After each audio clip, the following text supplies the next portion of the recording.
ओम नमः शिवाय. तर प्रत्येकाला वाटत असते की आपल्या घरामध्ये लक्ष्मी प्राप्तीसाठी बऱ्याच आपण सेवा करत असतो, उपाय करत असतो.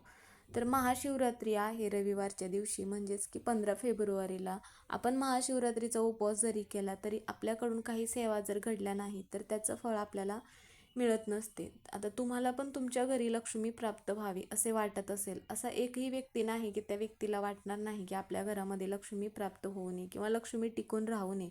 प्रत्येकाला असे वाटत असते आपल्या घरात लक्ष्मी ही कायम टिकून राहावी.